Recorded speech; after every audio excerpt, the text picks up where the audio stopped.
All right, wash vlog number 12. It's Monday, the week after that big wall job we just did, and honestly, I'm still exhausted. I only worked half day Friday. I didn't work Saturday, Sunday, and I'm still tired. Today, I didn't book any work. I could have done another job for my other HOA customer. I've already vlogged on it before, but I was like, you know what, I'm too exhausted. I'm too behind on things. So today we have 4 estimates we're doing. It's going to be a pretty easy, light day today, but this is what it looks like when I'm not doing work, I guess. This is a day in the life of a pressure washer who doesn't have any jobs scheduled today. So we're waiting on the customer to get here. We're not going to film this one. I don't know. It's our first time meeting, so we're not going to make it awkward for them. Anyways, we're quoting the roof, and pretty much how I quote roofs, which I'll be honest, I haven't done a ton of them because I don't like getting on roofs, so I don't really push it. But since I have other people I work with that are more comfortable, we'll team up together. But how I quote roofs is I'm looking at the pitch, how steep it is, and I'm also looking at the overall square footage. So, you know, I go on Google Earth, I kind of calculate the square footage of it. I might increase the price based on if it's like super steep, or if it's flat, I might decrease the price because it makes it easier or harder to clean. And then we charge a square footage rate to clean the roof, just like we would concrete, for example. We have a square footage rate. We do the same thing for roofs. So really, they just want us to get all the organic growth off. So we spray sodium hypochlorite on it, apple blossom surfactant, so it sticks.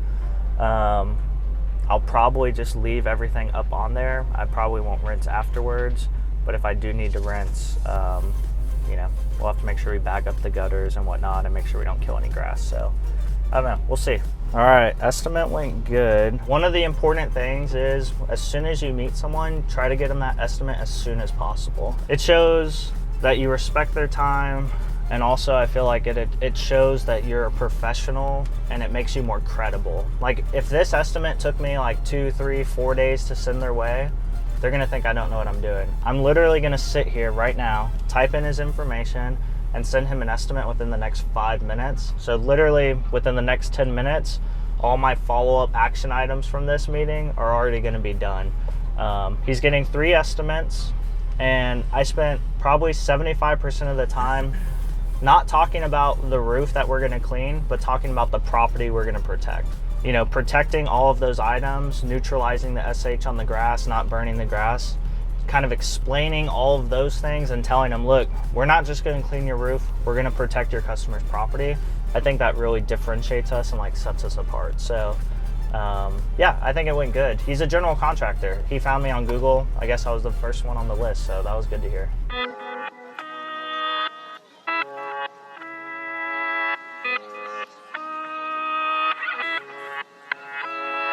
We're cleaning, I think they're called arbors. They're hiring us to clean all of these wood sections all around this. There's 3 of them in the neighborhood. They go from here and they kind of wrap around. It's a little complicated because they need 360 degrees of each piece of wood cleaned. So they're gonna cut off all this ivy, and then we're gonna clean it, and then they're gonna repaint everything. So essentially we're gonna have to get on top, clean the top, clean each side, clean the fronts, the bottoms.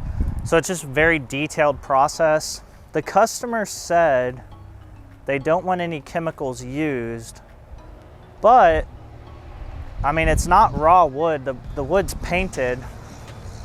So I'm probably gonna give him a price. I'm probably gonna talk to him and say, hey, you know, if we soft wash this, our labor cost is gonna go way down. Another thing I've been trying to do, especially with these larger HOA projects, is when I see other things near the area that I'm cleaning, so you can see this organic growth right here, you can see this organic growth, they're taking out all of this ivy. They're paying us to clean the top. So we're already here, the ivy's already being removed. Why not get these white pillars cleaned up nicely? So I'm gonna include a separate line item there.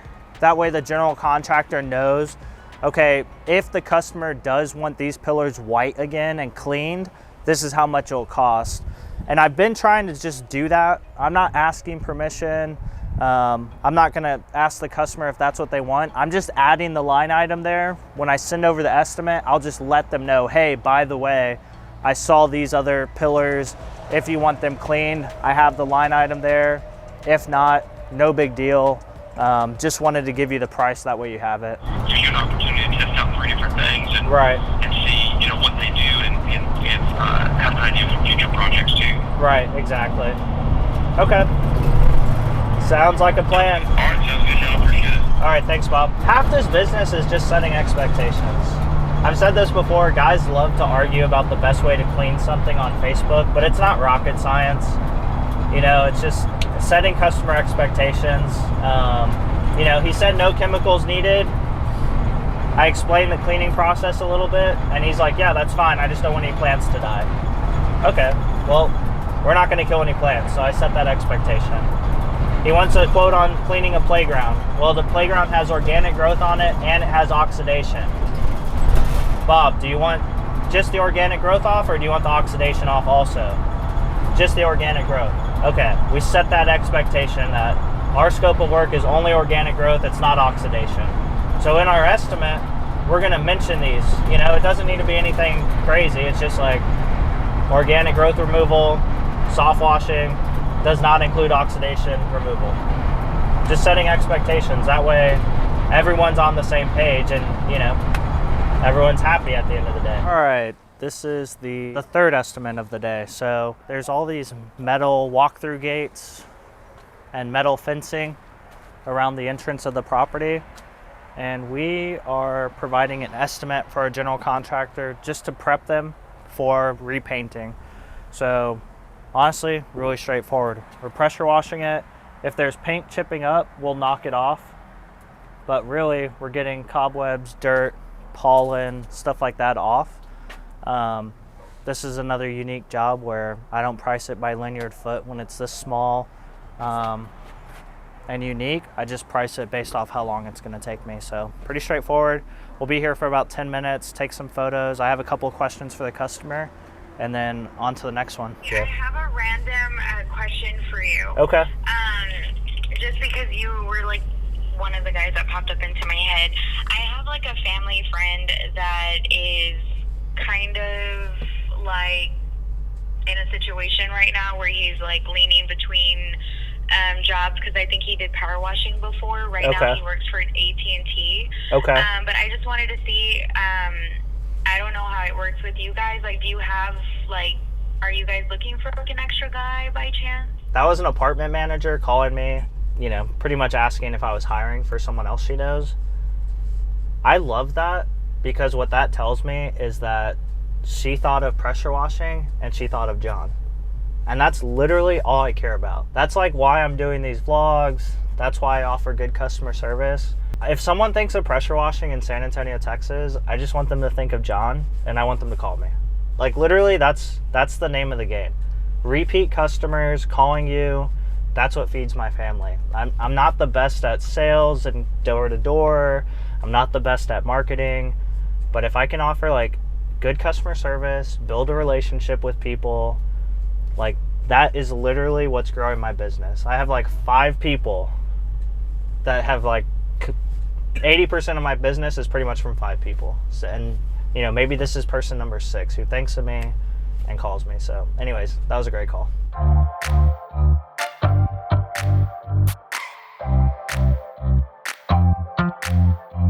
All right, last estimate of the day. We're cleaning that sidewalk from that fence all the way down to the house glow van and everything in between. We are cleaning these concrete slabs. There's 3 of them, soft washing pretty much everything you see in the playground. Playground equipment, benches, swing sets, pretty much everything. They have a hose spigot there, which is good. My hoses should reach from the street all the way to the other side, maybe 300 feet of hose, so I only have to move the van once. I already talked to the general contractor about oxidation removal. That's not included, just the organic growth. So how I'm gonna quote this, I have a ballpark price for the playground equipment, and then I'm gonna get a rough measurement of the sidewalk and the flat work, and and I'm going to charge a square footage price for that, just because it's hard for me to eyeball it and kind of think how long that's going to take. All right, so if you see this right here, that green stuff, we're going to remove that organic growth, and then you can see, especially up top, kind of the algae, mold, mildew stuff. We're going to get that off, but let me show you this. This right here, this is oxidation. So one way to know if it's oxidation, lick your thumb. You can see it coming off. So that's oxidation. We are not removing that. This right here is a different process. You can do oxidation removal. We would get a solution, spray it, use a soft bristle brush to wipe it down, and then we would rinse it. But you would need to pretty much wipe the entire thing down to get all the oxidation off. They're not hiring us for that. They're just hiring us for the organic growth removal. So that's all we're going to give them the estimate on. And then we'll specifically say oxidation removal not included, but we can do a test spot and give you an estimate on it if that's something you're interested in. I always wanted to start a business. I was just too scared to do it. So I was always an employee. Well, I started thinking about it. I've worked for 4 different companies before I started Houseglow. The first one's still around. That was my stepdad's company. He's a general contractor. He's still around. The second one was a social media agency, which is no longer around. The third one was a tech company, a tech startup that built tech software for social media influencers. That company's no longer around. And then I worked for a multi-billion-dollar real estate tech company based out of San Francisco. They've literally raised billions of dollars, and they've had 4 rounds of layoffs. When I was there, I survived 2 rounds of layoffs, and since I left, they had another 2 rounds of layoffs. So now I think about it, and I'm like, man, starting your own business like this is not that risky. It really isn't. It's all about mindset. It's all about, like, can I execute? Can I, like, drive sales, do marketing, do good quality work? And then I'll survive. Like, then I'll make the money I need to. But it's really not as risky as, like, being a W-2 employee. Also, another thought, my wife works at USAA, which is one of the largest employers in San Antonio, Texas. They just laid off 1% of their employees. They were not profitable this past year for the first time in 100 years. So it's like, I don't know, starting your own business, just when you can think about all those things, it's not as risky as people make it seem. It's just up to you to, like, execute and put in the work to grow your business. All right, wash vlog number 12. Very different vibe. We didn't do any work today. I didn't get wet. We did 4 estimates. Let's see, 4 estimates. I had a pressure washer call me, previous customer call me, talked to a landscaper, and that was it. That was my day today. One thing, if you're watching, this is the end of the video. Don't forget about our gentleman's agreement. I'm going to put out content. I'm just going to, teach you what I know. I'm going to just show you my world. The gentleman's agreement is, if you watch the content, if you enjoy it, all you have to do is click subscribe and click like. That's it. I'll keep putting out content. I'm going to do a vlog every single week. Matthew and I are going to knock them out every single week. We're going to film on Monday or Tuesday, and we're going to drop the vlog either Wednesday or Thursday every single week. So the gentleman's agreement, if you want to watch the vlogs, like, subscribe, and we'll keep them going. And yeah, have a great week, and that's it.